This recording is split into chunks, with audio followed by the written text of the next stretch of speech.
Hello दोस्तों, MJCC social में आप सभी का स्वागत है। आज के दिन लेकर आए हैं क्लास 10th का चैप्टर नंबर 1 समतल पृष्ठों पर प्रकाश का परावर्तन, reflection of light on plane surface. दोस्तों तो ये जो चैप्टर नंबर 1 है, इसका हमने 8 लेक्चर बना चुका हूँ। आखिरी और 9वां लेक्चर है समतल पृष्ठों पर प्रकाश का परावर्तन।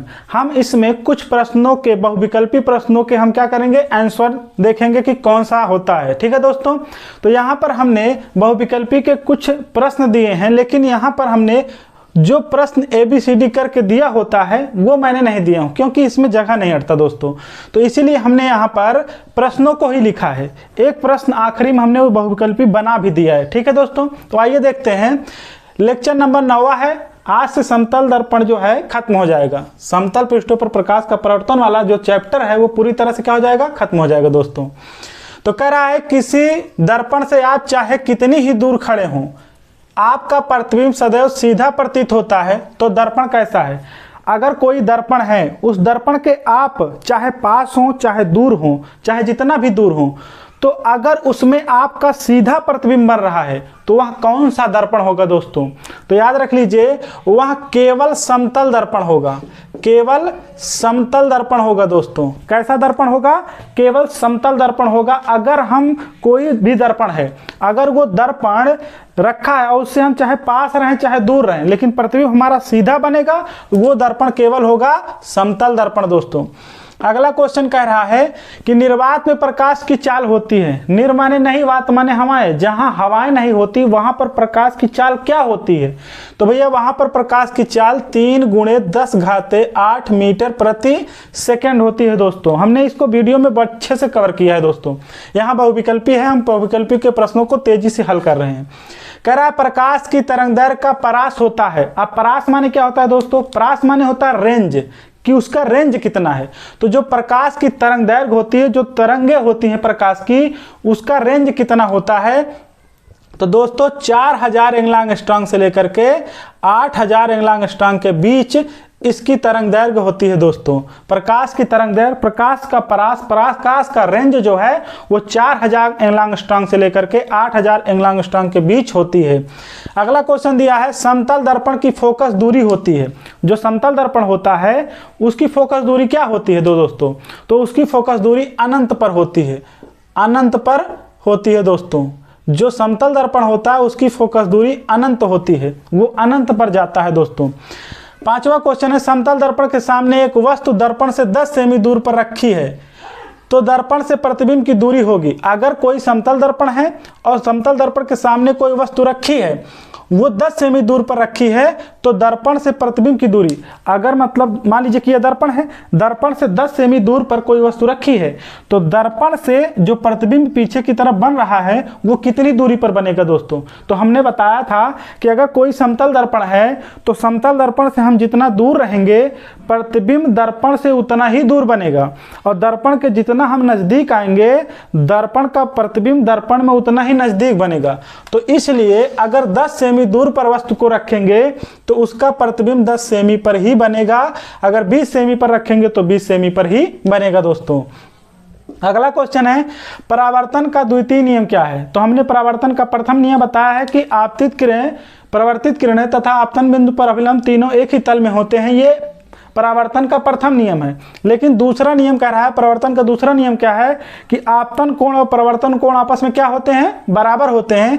तो बहुविकल्पी में I कोण R ये आपस में से बराबर दिया होगा। तो I जो है आपतित किरण तथा परावर्तित किरण के बीच बना कोण आपतन कोण होगा, और उसके बाद परावर्तित किरण तथा अभिलंब के बीच बना कोण क्या होगा, परावर्तन कोण होगा। तो आपतन कोण और परावर्तन कोण आपस में जब बराबर होगा तो परावर्तन का द्वितीय नियम होगा। अगला क्वेश्चन है 20 मीटर ऊंचाई के मनुष्य का पूर्ण प्रतिबिंब देखने के लिए दर्पण की आवश्यक न्यूनतम ऊंचाई क्या होनी चाहिए? अगर कोई व्यक्ति 20 मीटर ऊंचा है तो उसका प्रतिबिंब दर्पण में पूरा देखने के लिए दर्पण कितने मीटर का होना चाहिए? तो दोस्तों अगर 20 मीटर का व्यक्ति है तो हाफ, उसका आधा दर्पण होना चाहिए। तो अगर 20 मीटर ऊंचा अगर कोई व्यक्ति है तो दर्पण हमेशा H/2 अर्थात 20/2 2×20 10 मीटर का होना चाहिए। अगर 20 मीटर का मनुष्य है तो 10 मीटर का दर्पण होगा, 10 मीटर का मनुष्य है तो 5 मीटर का दर्पण होगा, तभी उस व्यक्ति का पूर्ण प्रतिबिंब उस दर्पण के अंदर बनेगा दोस्तों।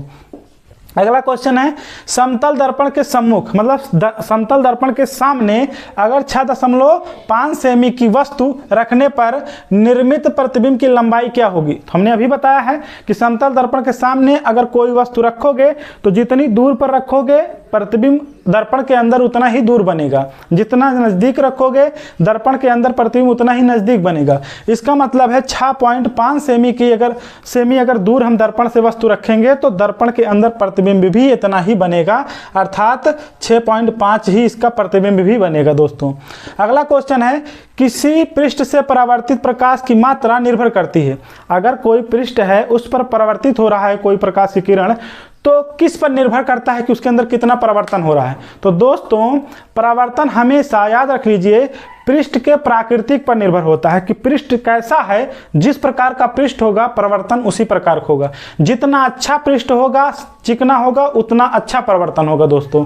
तो वही कह रहा है कि पृष्ठ का परावर्तन जो है उसकी प्राकृतिक पर निर्भर करती है, उसकी प्रकृति पर निर्भर करती है कि उसका पृष्ठ किस तरह का है दोस्तों। अगला क्वेश्चन है, यदि कोई व्यक्ति समतल दर्पण के सम्मुख 3 मीटर की दूरी पर खड़ा है तो व्यक्ति से प्रतिबिंब के मध्य दूरी का मान ज्ञात कीजिए। कहने का मतलब है कि मान लीजिए दर्पण है, दर्पण से व्यक्ति जो है 3 मीटर दूर है, तो दर्पण के अंदर बनने वाला प्रतिबिंब तथा व्यक्ति के बीच की दूरी कितनी होगी। तो दोस्तों हमने बताया है कि दर्पण है तो दर्पण के जितना दूर होंगे प्रतिबिंब उतना ही दूर बनेगा। अगर हम 3 मीटर दूर हैं तो प्रतिबिंब भी 3 मीटर बनेगा, अगर हम 4 मीटर दूर है तो प्रतिबिंब भी 4 मीटर बनेगा। इसका मतलब है कि 3 मीटर प्रतिबिंब बनेगा और 3 मीटर दूर हम खड़े हैं तो 3 3 6 अर्थात 6 मीटर इसका क्या होगा दोस्तों, 6 मीटर इसका प्रतिबिंब और व्यक्ति की दूरी उसके बीच की दूरी होगी। 11 नंबर क्वेश्चन कर रहा है कि अभिसारी प्रकाश पुंज का आरेख खींचिए। तो हम कह रहे हैं अभिसारी, अपसारी और समांतर 3 प्रकार की किरणें होती हैं। अभिसारी प्रकाश किरणें, जब बहुत सारी प्रकाश की किरणें एक ही बिंदु पर आकर के मिलती हैं तो उसे कहते हैं अभिसारी। तो अभिसारी प्रकाश पुंज का आरेख क्या है, ये है। बहुत सारी किरणें आकर के एक ही बिंदु पर मिल रहे हैं तो उसे कहते हैं अभिसारी। जब एक ही बिंदु से बहुत सारी किरणें निकल करके बाहर जाती हैं तो उसे कहते हैं अपसारी। क्या कहते हैं दोस्तों, अपसारी। और जब बहुत सारी किरणें एक ही समांतर रेखा में जाती हैं, एक दूसरे को कहीं पर भी परिच्छेदित नहीं करती हैं, तो उसे कहते हैं समांतर किरण पुंज। तो अभिसारी प्रकाश किरण पुंज का क्या है, ए नंबर ऑप्शन सही है दोस्तों। तो दोस्तों समतल पृष्ठों पर प्रकाश का परावर्तन लेसन नंबर 1 क्लास 10th का पूरी तरह से हमने कवर कर लिया है दोस्तों। तो आगे वीडियो देखने के लिए दोस्तों लाइक, सब्सक्राइब, शेयर करें। Thanks for watching this video. जय हिंद, जय भारत।